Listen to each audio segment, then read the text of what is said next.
Sir आपण आज लोकसभा कल्याणमध्ये वैशाली दरेकर यांचा फॉर्म भरण्यासाठी इथे आलाय, मात्र ठाण्यात जर परिस्थिती बघितली तर अजूनही महायुतीचा उमेदवार ठरलेला नाहीये आणि राजन विचारेजींनी काल मोठ्या शक्ती प्रदर्शनासह विजयाची मिरवणूक काढत जवळपास फॉर्म भरलाय. कसं बघता या सगळ्याकडे?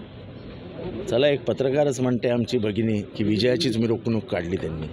ती फॉर्म भरण्याची मिरवणूक नाही बोलली, ती बोलली विजयाचीच मिरवणूक काढली. थँक्यू. हे सगळं चित्र जे आहे, भाजपने माननीय मुख्यमंत्र्यांना कोंडीत पकडून ठेवलं आहे. कल्याण डोंबिवलीमध्ये भाजप उतरायला तयार नाही आणि तिथे आम्हालाच सीट पाहिजे हा दबाव ते कायम करतात. त्यांच्या बैठका सुरू झाल्या लोकसभेअंतर्गत. आपल्या घरात जे आपण राजे असतो ना, परक्याच्या घरात आपल्याला तशीच काहीशी स्थिती दिसते आहे आणि ही स्थिती होणार होती. तुमचा वापर केला जाणार होता हे यांना आधीच कळायला पाहिजे होतं. दुर्दैवाने ज्या घरात पंचपक्वान्न होती, ज्या घरात तुम्हाला सोन्याच्या ताटात बसवलं होतं, तुम्हाला पत्रावळीवर जायची इच्छा निर्माण झाली आणि वाटोळं करून घेतलं.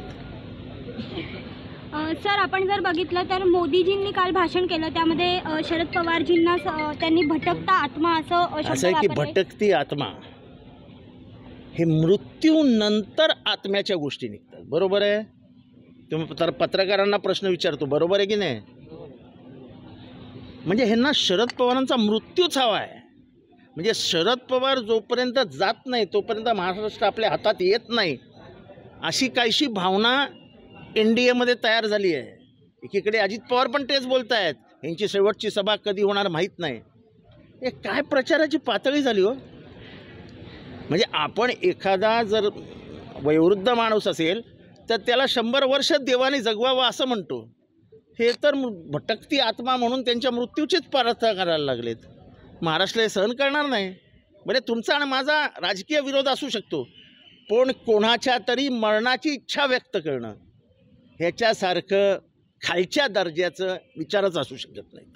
तर आघाडी म्हणत होती की मोदी संविधान संपवणार आहेत, आता मोदीच म्हणतात की असं आहे की जेव्हा त्यांनी 400 पारची घोषणा दिली आणि त्यांचे 15 खासदार स्टेजवरनं बोलले की आम्ही संविधान बदलून टाकणार, आम्ही नाही बोललो ना. हे बोलल्यानंतर आपल्या पंकजाताई मुंडे बोलल्या, तर हे बोलल्यानंतर सगळीकडे बोंबाबोंब झाली. संविधान बदलणार, संविधान बदलणार, संविधान बदलणार. त्यांची पावलं ही तशीच चालू होती. आता हे सगळं अंगावर येतं आहे. संविधान प्रेम करणारा एक मोठा वर्ग महाराष्ट्रात देशात आहे, तो सगळा एका बाजूला जात आहे म्हटल्यावर ते लगेच बदलतात. इलेक्टोरल बॉन्ड्समध्ये चोरी कोणी केली हे मी काही वेगळं सांगायला नको. जेव्हा इलेक्टोरल बॉन्ड्सची केस आतमध्ये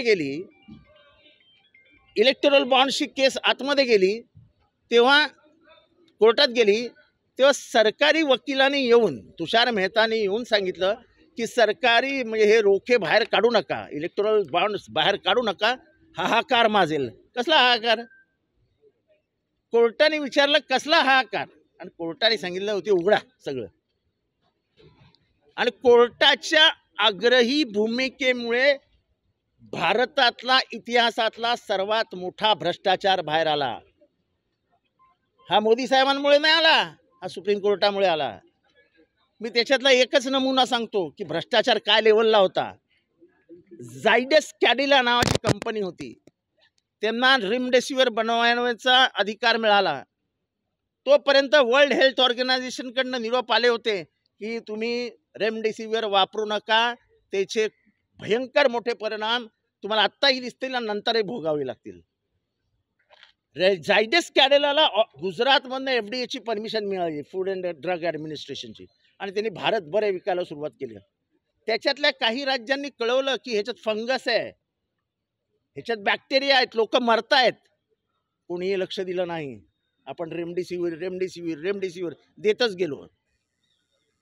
आता लक्षात येत आहे की रेमडेसिवीर म्हणजे झायडस कॅडिला यांनी 85 कोटी रुपये इलेक्ट्रोल बॉन्ड्समध्ये भाजपाला दिले होते. म्हणजे लोकांचा मृत्यू झाला तरी चालेल, पण आम्हाला इलेक्शन लढवायला पैसे द्या. 4,800 कोटी रुपये त्यांच्या बँकेत आहेत.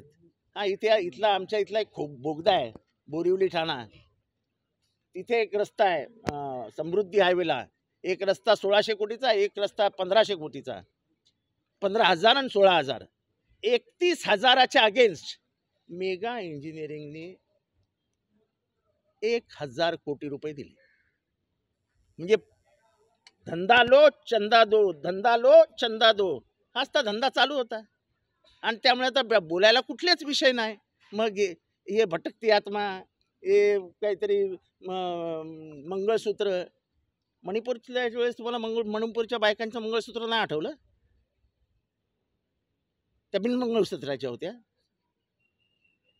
त्या आपल्या पोरी पसल्या होत्या रेसलर, त्यांचं सेक्शुअल हॅरॅसमेंट झालं होतं, तेव्हा तुम्हाला मंगळसूत्र आणि स्त्रीधन आणि स्त्रीबद्दलचं प्रेम नाही आठवलं? आता अचानक तुम्हाला स्त्रीप्रेम आठवलं? मी वैयक्तिक बोलणार नाही, स्त्रीप्रेमावर बोलायचा अधिकार कोणाला असतो?